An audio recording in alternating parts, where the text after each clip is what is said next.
Bonsoir à tous, bienvenue dans le journal de 12OF TV, voici les titres.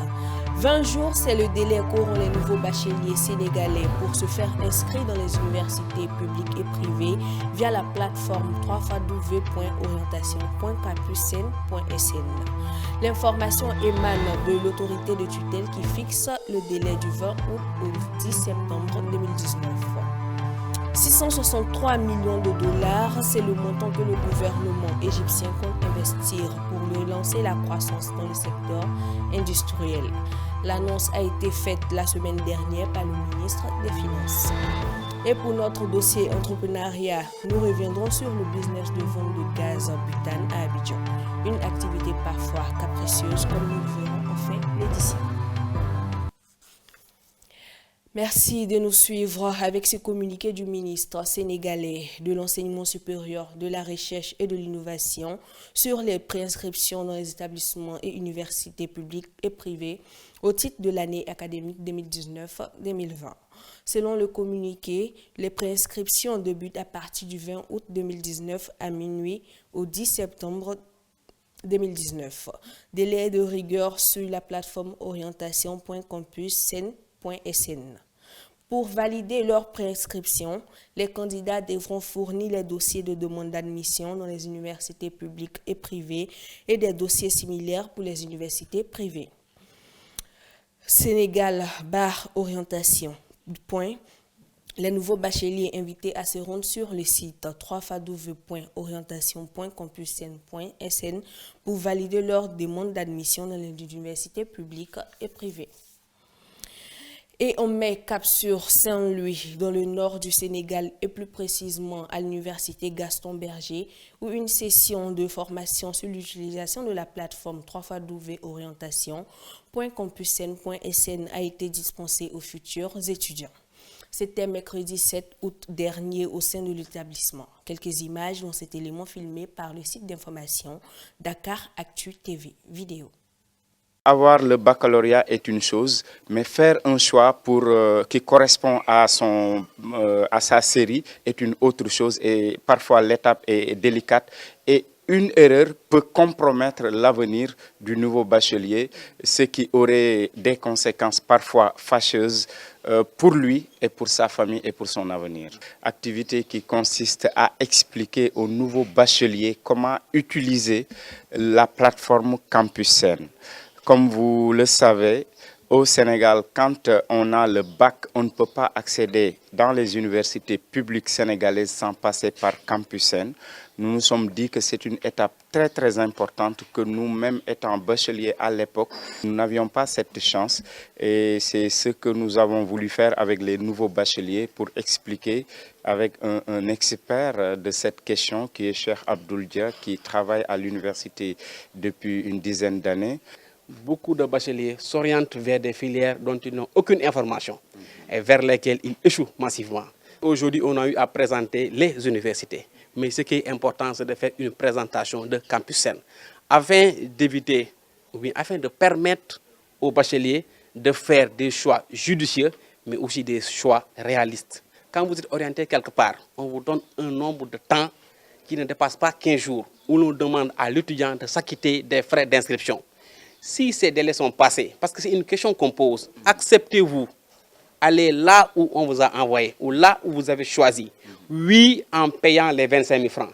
Mais si vous ne payez pas les 25 000 francs, cela veut dire que vous avez répondu par la négative. L'amphithéâtre C de l'université Gbon Coulibaly, dans le nord de la Côte d'Ivoire, a abrité ce mercredi 14 août une cérémonie de distinction des enseignants-chercheurs reçus au CAMES. L'objectif de cette cérémonie était de présenter les 162 lauréats en présence des autorités administratives et académiques de la région du Poro, dont le président de l'université, Adama Coulibaly. Les participants ont ensuite eu droit à une conférence publique sur le thème « Les enjeux du CAMES et le profil de carrière des enseignants-chercheurs de l'UPGC ». Marquons maintenant une transition dans ce journal avec l'émission Parcours des modèles de réussite. Johanna et Ouma étaient reçus dans les locaux de l'entreprise Digimix par son directeur général Eugène Bosson. Un extrait de cet entretien. Alors, j'ai suivi votre portrait comme les autres téléspectateurs aussi. Et j'aimerais savoir, pour un jeune qui aimerait se lancer dans l'entrepreneuriat comme vous, qu'est-ce qu'il doit faire? Alors, déjà, l'idée de se lancer dans l'entrepreneuriat, c'est une grande décision. C'est une très grande décision et c'est déjà encouragé. Donc, tout jeune qui a déjà cette idée est à féliciter dans un premier temps. Ensuite, il faut d'abord passer ensuite au cap de réalisation concrète, c'est-à-dire il ne faut pas se laisser intimider. Parce qu'aujourd'hui, on parle beaucoup de start-up, mais en fait, une personne qui a une idée, c'est quelqu'un qui est PDG demain. Donc pour moi, il faut vraiment passer au cap de réalisation, de concrétisation de cette idée-là. Ne pas se laisser freiner par tout ce qui est aléa, mais vraiment se lancer comme il se doit. Voilà. Alors, nous avons parlé d'entrepreneuriat, c'est vrai que vous êtes entrepreneur, mais pour un jeune qui ne veut pas forcément se lancer dans l'entrepreneuriat, mais qui veut bien gagner sa vie, quels conseils vous pouvez lui donner? Alors, tout est possible, comme on l'a dit, tous les moyens sont bons pour avoir un peu de sous. Une personne qui veut se lancer, qui ne veut pas forcément se lancer dans l'entrepreneuriat et qui veut gagner sa vie, il faut trouver une idée, déjà ça, parce que gagner sa vie, c'est une activité derrière. Et il y a plusieurs activités possibles aujourd'hui qu'il y a en Côte d'Ivoire. La Côte d'Ivoire, aujourd'hui, est le pilier pratiquement de l'Afrique occidentale. Et tous les pays occidentaux de la sous-région prennent exemple sur la Côte d'Ivoire. Donc il y a plusieurs activités possibles aujourd'hui pour quelqu'un qui n'a, on va dire, qui n'a pas de diplôme, qui n'a absolument rien. Et bien on voit pas mal de métiers informels qui existent, gestion des cabines et tout ça. C'est vraiment l'idée derrière, c'est de faire comprendre que tout est possible. Tout est possible, mais il ne faut jamais se laisser intimider, se laisser freiner. Il faut se lancer, mais vraiment à fond. Parce que on est sûr, moi je suis persuadé en tout cas, que toute personne qui entreprend quelque chose et qui y croit vraiment peut y arriver. Quoi qu'il en soit, même si ça n'est pas à la hauteur de ses attentes, elle pourra avoir quelque chose qui pourrait récompenser son effort. Donc l'effort est forcément récompensé à un moment donné. Voilà. Alors, très bon conseil, j'espère que vous avez bien compris comme moi. Mais je suis vraiment désolée pour vous, mais l'émission est terminée pour aujourd'hui. Nous allons dire au revoir à Monsieur Bosson Eugène qui nous a reçus aujourd'hui. Je vous rappelle qu'il est le directeur de Digimix. Alors, continuez à nous suivre sur nos réseaux sociaux, notre page Facebook, YouTube et aussi sur notre site internet, je vous rappelle, www.2oftv.com. Toujours au Sénégal, l'environnement du climat des affaires s'est encore dégradé pour le mois de juin 2019 après une légère amélioration dans le mois de mai. Selon la direction de la prévision et des études économiques, la DPEE, les chiffres sont passés de 99,5 points en mai contre 98,5 points en juin, soit une baisse de 1 point. Cette tendance, il faut le dire, se maintient depuis le début de l'année, les chiffres se situant en deçà de la moyenne de 100 points. De juin 2018 à juin 2019, le niveau de baisse s'est établi à 2,3 points. Les contre-performances qui s'accumulent pour l'économie sénégalaise. Les secteurs de la microfinance subissent également une baisse d'activité, notamment en ce qui concerne les allocations crédit. Selon l'Observatoire de qualité des services financiers, OQSF, le taux d'octroi de crédit est passé de 91,5% à 75% en 2017, soit une baisse de 16,5% sur la période. Explication dans cet élément vidéo.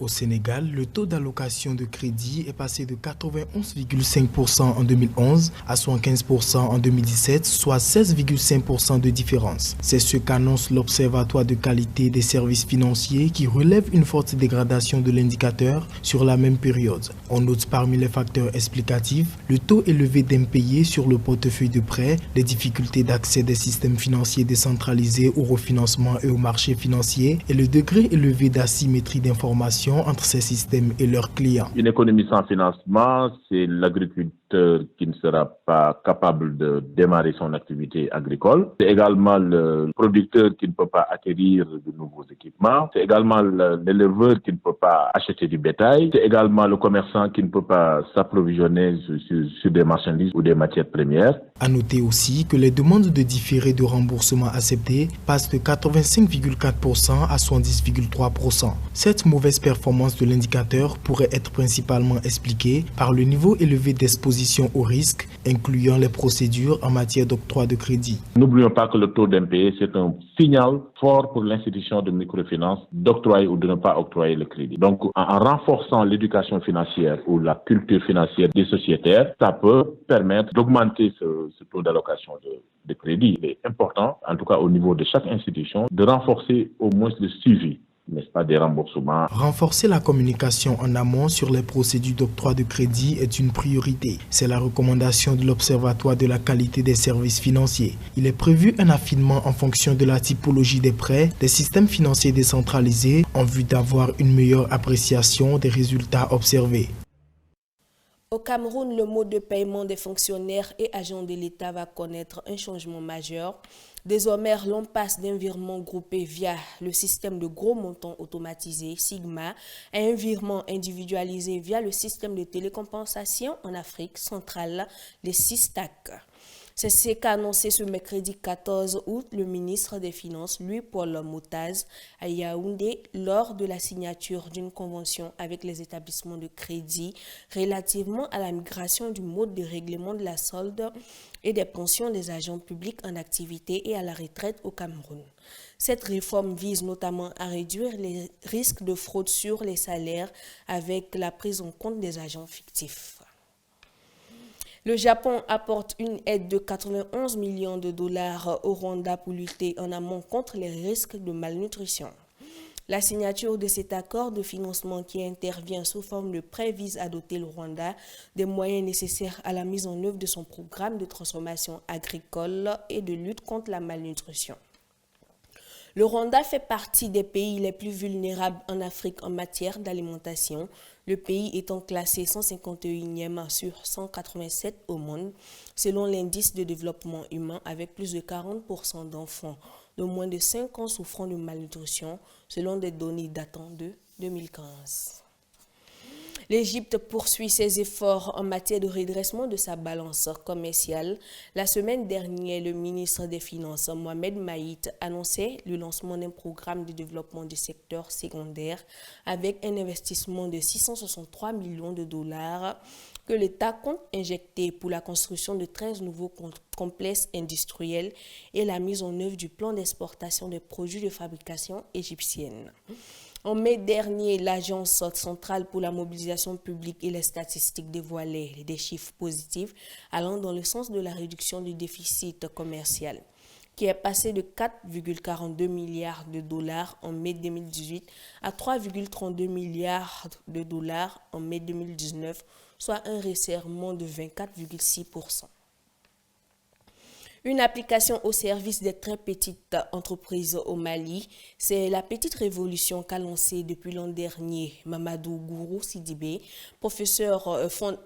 fondateur de l'ENALI, une plateforme sur laquelle des commerçants pas forcément lettrés peuvent développer leurs affaires. Reportage à Bamako avec la rédaction d'Africa 24. Ada Tombeli est une revendeuse de fruits et légumes à Bamako, la capitale du Mali. Elle fait partie du grand nombre d'analphabètes qui ont trouvé un nouveau moyen de faire des affaires via les réseaux sociaux. Grâce à l'application vocale Lenali, elle envoie des messages vocaux en bambara, la langue locale, pour indiquer l'emplacement de son stand et des photos de sa marchandise. Je l'ai installé moi-même parce que l'Enali a le bambara, le soninké et presque toutes les langues. Je ne suis pas allée à l'école, donc s'il y a le bambara, je suis évidemment intéressée. Depuis qu'elle a commencé à utiliser l'application, Ada Tombeli réalise de grands bénéfices dans son commerce. Le Nali a été développé par Mamadou Gourou Sidibé, un ingénieur en informatique malien. On peut faire des publications vocales, des commentaires vocaux et vraiment tout peut se faire dans l'application sans jamais avoir besoin d'écrire un seul mot. Depuis que j'utilise l'Enali, vraiment mon chiffre d'affaires a augmenté à 5%. Maintenant, je peux faire une vente journalière à 20 motos comme ça. Mais avant, ça me faisait la peine de faire même 5 motos par jour. Selon les Nations Unies, seulement 33% des Maliens savent lire et écrire. L'application Lenali, gratuite et disponible depuis janvier 2017, compte 73 500 utilisateurs et devrait atteindre 200 000 utilisateurs. Cap à présent sur le micro-trottoir de cette édition pour parler du G7. Un thème générique revient très souvent dans les actualités. Nos reporters sont allés recueillir les avis du public à Abidjan. Regardons. Bon, je crois bien que le G7, c'est une association, l'association des grandes puissances des pays les plus industrialisés du monde, je crois bien. Je peux citer quelques-uns tels que la France, la Grande-Bretagne. Le G7. Je n'ai aucune information. Je ne me souviens pas, c'est ma première fois. Le G7, c'est un groupe qui rassemble les 7 pays les plus industrialisés du monde. Tout simplement, oui. Selon moi, en fait, le G7, c'est l'association des grandes puissances, voilà, qui gouvernent, qui se mettent ensemble, qui se réunissent à une période donnée pour prendre des décisions. Voilà. Donc, pour moi, c'est ça. Bon, le G7, dans un cadre économique, dans le politique, c'est le groupement d'un ensemble de pays, notamment 7 pays, qui se mettent ensemble pour pouvoir défendre leurs intérêts ou pour pouvoir mettre en place une politique commune de développement. Alors, ils se mettent ensemble, ils élaborent des textes qui vont régir un peu leur collaboration et la mise en œuvre soit de leur projet. Donc, voilà un peu ce que cela signifie pour ma part. On vous propose de suivre cette vidéo explicative réalisée par la rédaction de l'AFP. Regardons.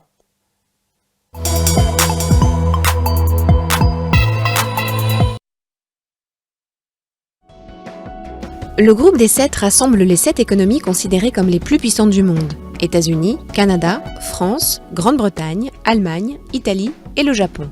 Leurs chefs d'État et de gouvernement se réunissent lors du sommet du G7 une fois par an dans le pays qui exerce la présidence tournante. Au commencement était le G5, réunion informelle des ministres des Finances des 5 principaux pays industrialisés, États-Unis, Japon, Allemagne fédérale, France et Grande-Bretagne, qui se rencontraient régulièrement dans les années 70 pour discuter de la bonne marche de l'économie mondiale. Cette habitude a été transposée en 1975 au niveau des plus hauts dirigeants de ces 5 pays à l'initiative du président français d'alors, Valéry Giscard d'Estaing, afin de trouver une solution à la crise pétrolière du milieu des années 70. Le premier sommet du G5, organisé en novembre 1975 à Rambouillet, est en fait un G6 puisque l'Italie, qui assure alors la présidence de la Communauté économique européenne, y est invitée. Dès le deuxième sommet, en 1976 à Porto Rico, la présence du Canada est institutionnalisée. Le G7 était né. En 2014, le G8, qui incluait la Russie depuis 1998, est redevenu le G7 suite à l'exclusion de ce pays consécutive à l'annexion de la Crimée.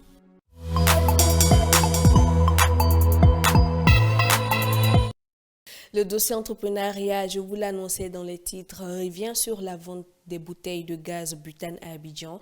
Un reportage a été effectué sur le sujet pour comprendre comment les acteurs de ce business s'organisent pour vivre de cette activité. Christian Ago. Depuis quelques années, la vente de proximité de bouteilles de gaz est devenue l'une des principales activités entrepreneuriales à Abidjan.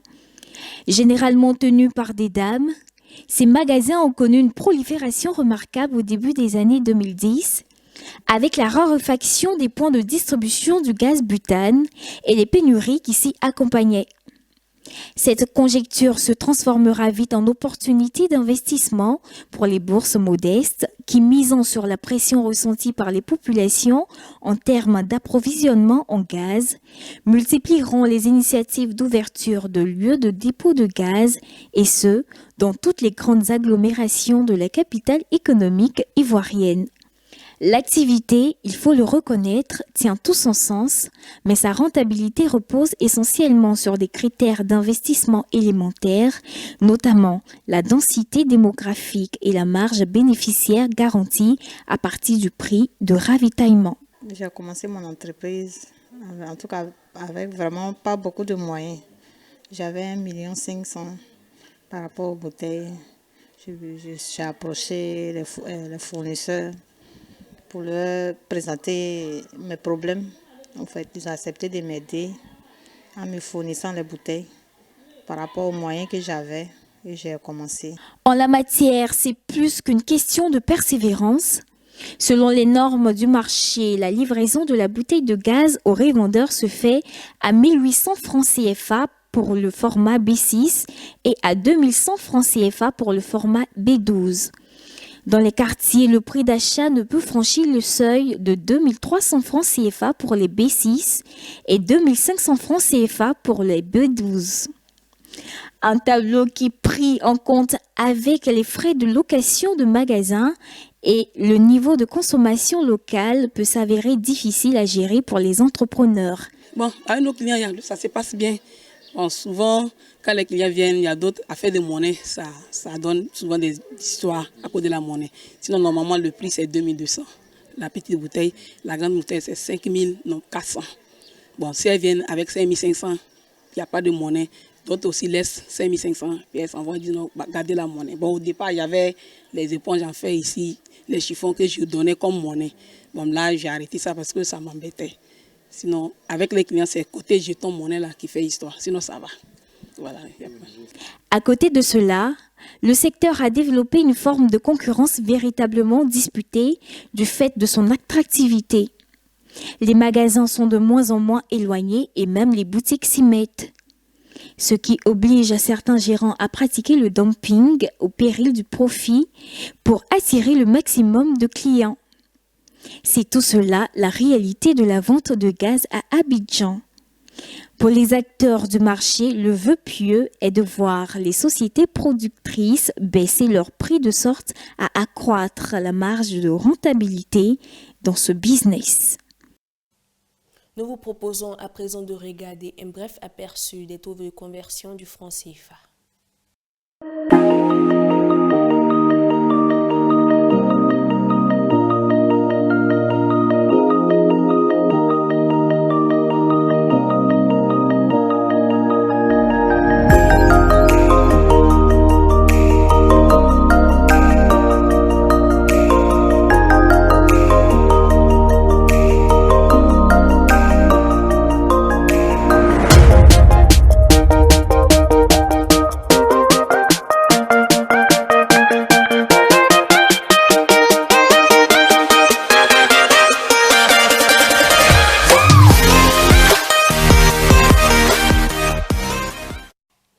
Ce journal vous a été proposé par l'équipe de rédaction de 2EFTV. C'était un réel plaisir de vous le présenter. Au revoir et à bientôt pour un autre journal.